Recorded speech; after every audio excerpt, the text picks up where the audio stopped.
Welcome to the video, everybody.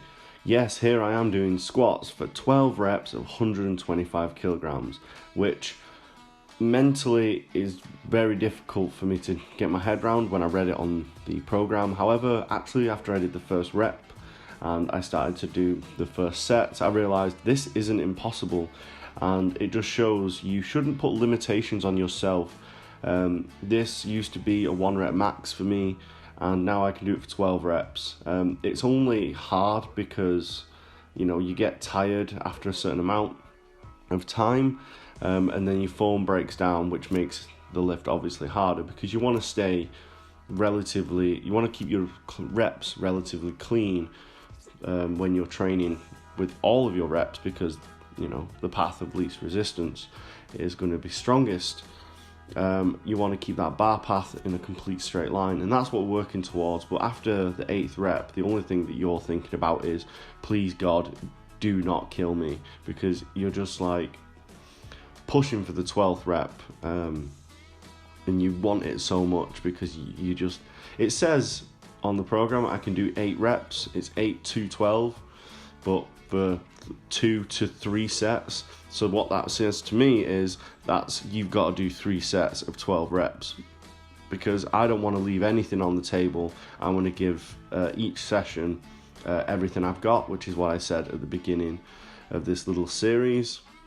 Now I'm actually in my deload week. I'm at the end of my deload, not what we're watching on screen, but as you listen to me. There's a week difference between me recording and me talking about what we're doing here. Okay, so this is the Olympic squat now. I'm finished with normal squats, and these have been going a lot better. I'm sitting my hips back a bit more, but I'm flexing my lower back to get the hips back. I can't seem to keep my stomach and like everything in line and sit back. But with these light weights, that doesn't seem to be causing me any issues. I'm doing here just 40 kilograms. So for me, it's not really heavy enough because you can actually see the movement is very quick. But what I'm learning here is how to sit back on my onto my heels and pushing my hips back instead of letting my knees travel completely forward, which they still do. But if you've watched week 1 and week 2, it's slowly improved over time, which is what matters. And there's Jay just getting in the way. The rest of the video, I don't put every single set that I do. I just put a few. It seems like on the first squat day, which is day 1, which is this, I usually, for some reason, I put more of the sets on, but I will cut them down because I don't want these videos getting too long. And also, this is just going through the motions now, you know, getting used to the movements, just concentrating on the same things. This is pause squats of 115 kilograms for 10. So again, really winding, really takes it out of you. And I mean, the pauses are a lot better than they were last week. I'm really thinking in the whole, I count the rep. So like this would be 4 Mississippi, and then I would go back up, get my breath, go down, 5 Mississippi, and I come back up. So the pauses, you know, could be a little better, but as long as I'm stopping completely at the bottom for a certain amount of time and coming back up, it's teaching me, 1, where depth is, 2, how to stay tight in the hole, and 3, how to generate power out of the hole from a dead stop, which is just going to make my squat jump up. Okay, so we're on to day 2. Bench has been feeling fantastic during this whole like little preparation. So yeah, I'm really enjoying bench. It's just, all I'm thinking about here is speed off my chest. I just want it to move faster. This 85 kg is like 70%, I believe, of my 1 rep max. So this should move really fast. Or it might be 75% actually. It should move really fast, and I want it to. That's all I'm thinking about here. I'm thinking about getting it down to my chest, staying tight, and boom, straight up, and then boom, straight up. And you can see that I'm pausing it just a touch on each rep because this is the competition lift. This lift matters quite a lot.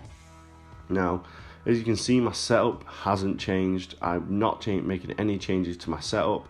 I just need to get better at pushing back on my feet when I take the bar out. But you can see I'm still using leg drive, but my bum never comes off the bench. It just pushes me back. Here we're doing close grip bench. Now, close grip just has to be a closer grip than your normal bench press. It doesn't have to be all the way into the middle. This is how I used to bench press normally until I injured my shoulder. Now that I set up correctly, I don't get shoulder pain. Not often anyway, I get some sometimes, but usually it's from, it's just the shoulder's tired, not the shoulder's like damaged or injured, it's just fatigue. We're doing some 3-inch block pulls here. I could get better at this. I'm sinking it a little bit too much. You know, you see it come down and it bounces. It shouldn't bounce. It should come down. I should be under control and it should stop. A perfect stop and then fire it back out. And it's the same, it's teaching me the same as the paused squat. It's about staying tight and then generating that power from a dead stop. Because it's 3 inches off the chest as well, it's more power for my triceps. So it's more of a tricep movement than the chest. You're taking the chest out of the equation because you're not letting it get its full like elasticity out of the chest. These are just some fluff movements that are in that film, so I thought I'd put a set of them in each, because rows are really, really important. You should really be able to row what you can bench. So if you can do, 50 kilogram dumbbells, you should be able to row 50 kilogram dumbbells. Not just for like the body's balance, but if you think about it, you're bench pressing from your lats because you're sat on your lats. If you have big lats, when you bring your elbows down and they touch the lats, you're creating tension, you're creating pressure. A bigger back will give a bigger bench press. So don't forget to do your rows. Here I'm just doing some dumbbell skull crushers. These are better than normal skull crushers if you're afraid of actually dropping it on your head. I've done that in the past and it's not fun. Now here's the ab movement that I chose for the day, because as I've mentioned before, I'm doing abs every day that I'm in the gym. Someone mentioned about when will they have time to recover. The thing is, I'm not doing it to failure. I'm not training my abs till they're completely smoked. I'm just doing it enough to get some work in. Also, on day 1, I would do weighted planks. Day 2, which is what you're seeing here, I would do like an ab crunch, which this should focus more on the top part of the abdomen, whereas a plank, it doesn't just do, because there's layers of muscle in your abs. You have the physical six-pack that you can see, and there's a couple of layers underneath that, and the plank works those. So I'm not targeting those when I do when I do my like crunches and stuff. Okay, so day 3, this day was hard because this is 140 kilograms for 12 reps. This is a rep PB for me, I believe. I don't think I've ever got more than 10 reps of like 140 kilograms in one go, unless maybe at that strength comp that I did, but I think that was 137 for 16 reps, which isn't the same weight. So yeah, look at my face. This is not easy to do, and I had to do this for 3 sets. I filmed all 3 sets because I want you to believe that I did my 12 reps of 140 for 3 sets, because I did it all with my hook grip as well, so my hands were killing me. My glutes and my hamstrings were burning. What I was concentrating on here is keeping my back as tight as possible, making sure that my hips were driving through and I wasn't just yanking the bar up, it was still controlled. Yes, the plates are bouncing off the floor, and the reason why I'm doing that and letting that happen is because if I reset after every rep, there's no way that I'd have had enough in the tank to get 12 reps out. So to get the 12 reps out, I just kept it constantly moving up and down and up and down. My coach seems to be fine with that. A couple of the people in the gym were doing it, and you can see here I'm really starting to struggle. The bar is moving, but it has a slow point just after it comes off the ground, around the knee area. that's kind of my sticking point, if you will. When it gets really heavy, that's usually where I fail the lift. And one of my arms seems to flex a little bit too much. You can see I'm hitching it a little up the top. Hitching is where you use your legs to kind of put it onto your legs and hitch it up your legs. That would not fly in a competition, but I just had to get that last rep out and any way I could. Okay, block pulls. Block pulls are awful. I'm not very good at them because we're basically going through that sticking point. My sticking point is here, from my knees up, where this starts from. So training this is great for me because it's going to train me to be strong through the weakest part of the lift.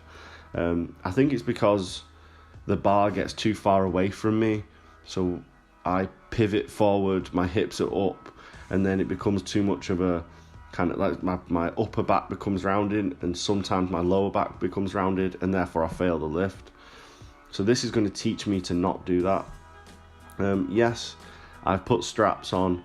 The reason why is because I just did 4 sets of hook grip and my hands were shot, and I do not want to do an underhand grip because I find that can aggravate my back. But I really don't like straps. They just, I never seem to get my hands in the right position. Like they weren't wide enough. And then if you see, my left arm is flexing, so my bicep is kind of getting involved, which I didn't realize until afterwards.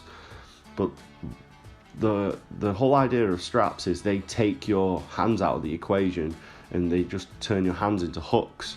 So my arms should be completely straight. They shouldn't be trying to flex at all. You should not see my biceps really flex, and that's worrying, and that's something I'm gonna have to work on because I do not want to rip my bicep off my arm by doing a heavy deadlift and doing it wrong, because that is wrong. Front squats, pretty boring, standard stuff. I think I did like 5 sets, building the weight up over, like pyramiding the weight up. So now we're on day 4, doing some bent over rows. Like I said, 80 kilograms for 6, I can do that with my bench. I can therefore do it when I do my rows. Some hammer curls here. I didn't put any more from today in. I think I did some leg raises and maybe something else for the back, but this is just an accessory day, and I didn't film much because I was talking to my coach and I didn't really think about filming, so I just got those 2 exercises in. Now we're on day 5, which is the second squat day of the week, and this is 140 kilograms, and it moved really slow and it was very, very difficult. I haven't mentioned it yet in the video, but this week my eating was fine, but my sleeping pattern was way off. I didn't have nearly enough sleep. I was having about 6 hours a night, sometimes 5, and I don't know about you, but I can't cope on that, especially if I'm doing heavy compound movements. If I'm in the gym, if you're training in the gym, you need at least 8 hours sleep. I don't care what anyone else says. Every bit of research that's out there about sleep says that if you get 8 hours, your recovery is better, your mental capacity is better. Your overall health markers are just better the more you sleep. So I did my 140 kilogram squats, and here's the Olympic squat, which again wasn't going great because I put the weight up, which throws my balance off, and I actually fall. I try to hold it, but it falls forward. I reset, I throw the weight back up over my head, and I complete the last 2 reps, and that's all she wrote for Olympic squats. But to go back to talk about the normal squat for a minute, I was treating 140 kilograms like it was a lot heavier than it was. 140 for me is not really heavy weight anymore, and I was giving it way too much respect. So the first set, I was going down really, really slow. I almost paused it at the bottom and then shot back up. My second and third sets were a lot better because my coach noticed, and he was like, "Come on, get it down, get it up. Stop slowing it down yourself, like a pause squat." And I did, and it felt better. Talking about pause squats, doing some more here. Really, really getting a lot better at doing these and holding the pause. Can't believe I'm doing it with such weights now. Okay, day 6. Just ignore Meg Farr's getting in the shot. This was an overhead press day, and you were supposed to build up to like a 1+. If you've ever done 5-3-1, you're supposed to build up to like a 1+, which is this 60 kilograms. And I did it for 3, and it was really easy. So I thought, well, what's my 1 rep max on this? So I did a 1 rep max attempt, and as you can see, it goes up. I finished it. It was really difficult. It got stuck at the same point it usually does. So yeah, I've got a new PB on the overhead press of 75 kilograms, so I'm going to use that as my percentage for the next month. Thank you for watching. I really appreciate everyone who tunes in. I will catch you next week when I talk about my deload and why I do it.